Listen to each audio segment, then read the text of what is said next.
Okay, so we're now recording. Welcome back to the Red Dice Diaries RPG podcast. I'm just sat here in the garden with my lovely wife Hannah, about to have a quick drink. And what's up? Drink ale. As you may or may not be aware if you follow us on social media, our oven is kaputski. It's gone to that great big silicone heaven in the sky. So what Hannah decided to do, and what we've just done, is we built a small bonfire in the little fire pit we've got in our back garden. We cooked some sausages over it, or rather the emulsified meat tubes you get from the corner shop. We've just had them in a nice sandwich. We've got some jacket potatoes wrapped up in foil. Currently it's sat cooling down. Looking forward to tucking into them. And we thought, since we're sat by a campfire having a drink, why don't we talk about some of those campfire stories, you know, when you talk about your favourite characters and your favourite games and stuff like that.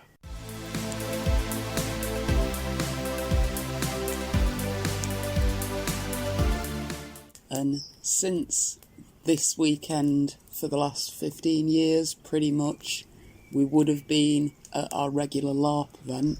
Yeah. I wanted to suggest to John that we start with a story about a campfire. But just before we get into this story, the person who we're going to talk about, we're going to call him George. Indeed. Names have been changed to protect the innocent. We're going to talk about George a lot while we do this. It's not always the same George. Okay, so do you want me to go through it or do you want to tell it? Well, I'll start and you jump in when you're ready, Set the stage and I'll chip in a few suggestions. So it's the first or second event that we're playing as our new group of greenskins. Orcs and that. We're loving it. We're all there in our costumes. It's brilliant. All got giant football pads on, padding, stuff like that. Look well cool. John's wearing loads of heavy chainmail. The weight of that was less cool, but it did look cool. One of our friends has been wearing more armour than he weighs normally. Yeah, he had a massive suit of like metal. I think it was lamellar on. Yeah. And he's only a wee lad himself, so the actual armour weighed more than he did without the armour, if you can imagine that. But he still wore it like a madhead. He did. It's time for dinner. I'm getting the food on. I've got a whole meal planned for the group of 10, and it involves doing basically 2 pots of stuff on a gas stove. You know, one of those little one ring like camping ones you get, the little gas bottle that goes in it. The gas stove runs out of gas. Standard. I reach out, I pick up another one, I stick it in, I take my lighter, I go to light the gas stove, and instead of the flame coming out of the ring on the top, it shoots out of the side. Now, I'm not entirely sure whether this is because I've not put the safety on the gas stove like a numpty. No, I think the mechanism or whether that it's clips it in was because damaged. something went wrong with the stove. Yeah. But if you're cooking at a LARP event, double check your stove every time you change that gas. Otherwise, Just you might for me. find yourself with an impromptu flamethrower instead of the stove you're looking for. We're sitting in this bell tent with a 6-foot jet of flame shooting across the middle. And it was only a little belt. It was like 5 man, wasn't it? Or something like that. It was a 5-metre bell tent, so it's not a huge one, but it's not a tiny one either. Yeah. And all the guys are sat round in a circle, and by some miracle, this jet manages to shoot across like the centre of this circle, but not quite touch the pole. So it's not actually hit anything at all. Yeah, that was a small miracle. It's just starting to scorch the ground sheet. Everybody has a different reaction. The little guy, who'd been wearing all of the chainmail, he picks up his beer and tries to put it out with liquid. This was not an ideal solution because the gas in the beer added to the gas for the thing. Yeah, it didn't work out. And the ground sheet started to catch. Yeah, that was a great plan from Wee Ploppy. Our friend George, he was a hero. Well, tell him what George did. Let me tell you John. about my reaction first. Because I was sat there and I was wearing like American football pads. And because of all my heavy chain, I'd been leant forward and I'd not realised that my chain had basically been cutting off the circulation to my legs. So I went to stand up to go and try and help, and immediately my legs cramped up underneath me and I got pins and needles all throughout my legs. So I pretty much went, well, there's nothing I could do, and just sat back down again. Meanwhile, George, bless him, He leaps up, and he ain't never seen George. George is about my sort of build. He's a fairly big lad.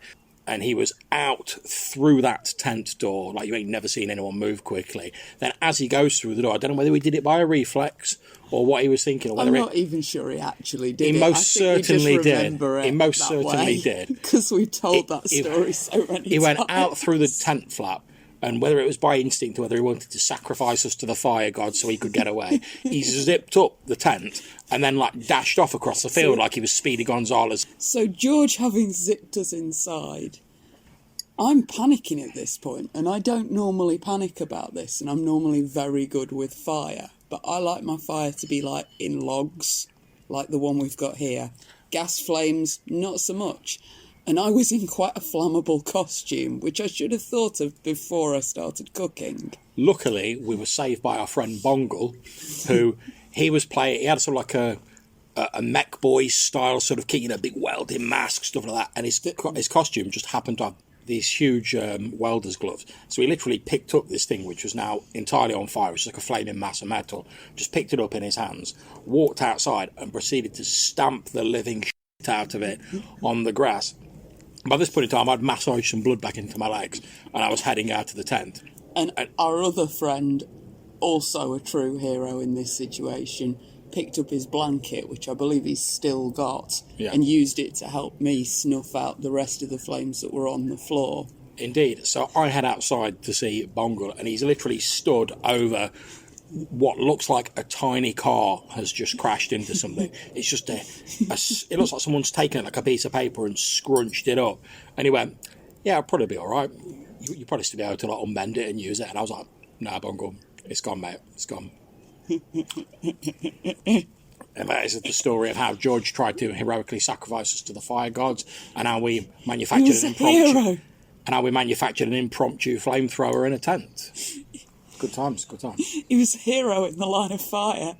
And to be fair, he was in quite a flammable costume too. Oh yeah, we all were. So anyway, we've talked a bit about fire safety at LARP. We've talked a bit about a LARP story. So about tabletop then, come. While we're sitting there having a drink around this lovely campfire, what's your favourite tabletop character you've played, love?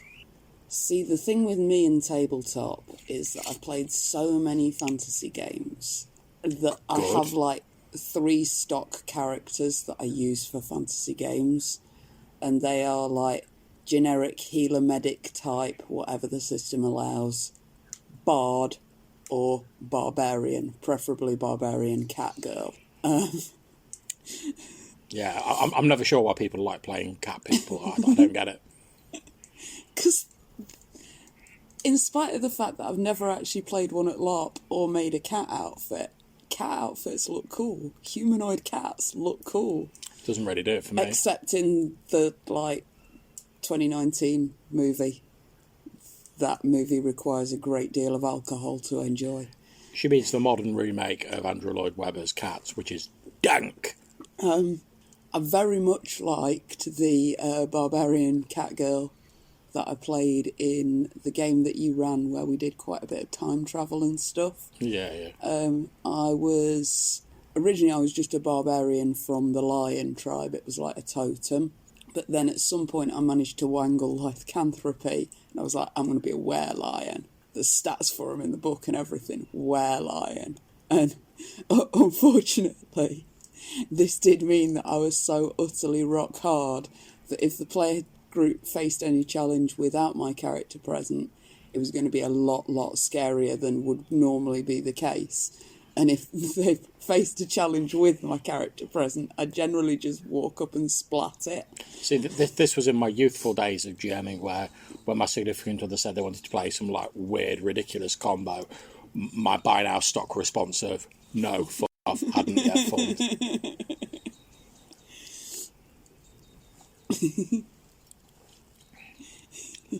Although, to be fair, we are on about doing like a 1-to-1 Dolmenwood game soon.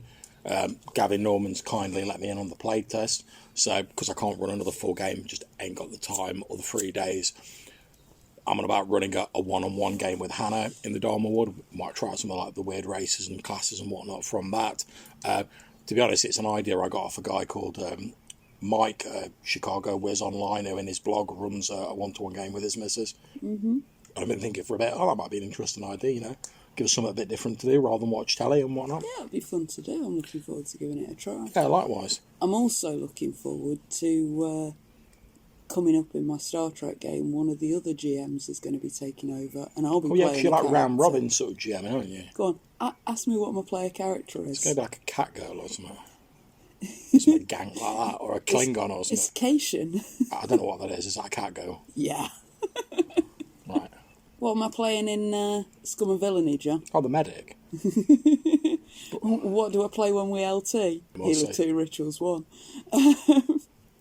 I'm really disappointed we can't go this year. Whereas I wasn't planning to go anyway. However, since, to be honest, I'd rather run some tabletop. I've blown a bit cool with LARP at the minute. Might come around to being a bit more enthusiastic for it again at some point in the future. It's never about the game, John. It's about the people that you see while you're there. But you see, I'm about the game. If I'm going to pay a ridiculous sum of money to play a game, I want to play that game. It's not that ridiculous a sum of money. You're right. It's not, actually. But to be honest, I'm enjoying more my tabletop at the minute. But I am disappointed for you because I know you were really looking forward to it. And obviously, luckily, I've just not long before the pandemic broke out, I got my licence back. Thankfully, I'm now classified okay to drive due to like my epilepsy and stuff like that. So we were really looking forward to like me being able to take Hannah to the events and not having to worry about transport and hassle people for lifts. Also being able to go places. But being able to offer a few lifts exactly. to the people that we had unfortunately from before. Wasn't destined to be. Like I say, a couple of weeks after I got my licence, the pandemic came in. But to be honest, we're really lucky. We're both pretty healthy. Yeah. We've got a house. We've got each other in the house, so we cannot really grumble. And obviously, our hearts and our prayers go out to anyone who has been tragically affected by this pandemic. We're wishing you all the best, guys. Yeah. See, now the unfortunate thing is, because I've got such a horrendously poor memory, I don't tend to remember many characters. I just remember like odd incidents from the character's life. Because whenever like a character dies or a game ends, I'm already thinking about what's the next character I'm going to play in the next game, rather than sort of mourning my previous one. One of my favourite stories is when I played in Cody Mazur's Barrow Maze game, and I was like, okay, I don't really know what to play. It's an OSR game exploring these barrow mazes. I found a website that just generates like a random first level old school D&D character. I was like, boom. It was like, right, you're a dwarf. I was like, okay, sweet, no problem. And it was Delving Deeper was the system it was using, and in that system, like in the original D&D, all weapons pretty much do like D6 damage. Doesn't matter what it is. So like, you know, you punch someone, D6 damage. You stab someone, D6 damage. You shoot someone, D6 damage. Mm-hmm. We went to this tavern, and I forget the reason why. Like someone gave us some grief, gave us some like beef, and or then maybe they stole something off us and they ran away. So obviously we gave chase, but we hadn't got any weapons on us because you weren't allowed to take weapons into this settlement. So I was like, oh right, okay, I can't catch up with them because I'm a dwarf. I've got little stumpy legs. Right, okay, I'm gonna look for something I can like throw. I'll throw. Oh yeah, I'll break off this stool leg. I'll throw it between their legs. It'll leg them up, and that'll give me time to like catch up with him. So I wang this chair leg at this guy. Like pretty much crit my roll. Roll a 6 on like the D6 damage. Get D6 whatever. Down he goes, brown bread, and that was him dealt with. And I still get people who are playing in that session sort of joking to me about now. So when we were doing Purple Worm the other day, and we were talking about weapon damage, Colin was like, "Oh, well, we know about John and his chair leg." So that I very much enjoyed. What other characters have I enjoyed? I am enjoying playing Zenith, my sort of Jedi / Mystic in Scum and Villainy. That's very entertaining. I'm also enjoying Johannes' Call of Cthulhu game at the minute, where I'm playing a sort of diet Oscar Wilde sort of arty character, which I'm quite enjoying because it's not the normal sort of D&D style character. It's a bit more investigative, a bit more social based. You know, you get to talk a bit more with NPCs and whatnot. So that's quite entertaining. Well, I'm still trying to get you to play an NPC in my game at some point. I think that anyone who's listening ought to make a suggestion for what sort of a Star Trek character John should enjoy. We'll see if we can persuade him to do it. Good luck with that, audience. I wish you well. Let's see, what other characters have I enjoyed? I played loads of vampire characters, and I've pretty much enjoyed all of them for various different reasons. It's only fairly recently again though that I've actually started to like get, since Johannes has started to run a few games, that I've really started to like play in games though. Yeah, because you've done an awful lot of one-offs where you've been playing recently, and then not any like campaigns as such for it was like any length of time. I did enjoy my character in Johannes' Stars Light Number game that we played before Cthulhu and like Scum and Villainy. That's on a sort of temporary hiatus, where I started off playing sort of like the Kaylee of the group, you know, the sort of engineer woman for like a starship, and then due to getting like a feat / power at one level, and I was like, none of them interest me. I've already got all the pilot ones, I've already got all the engineer ones that I want.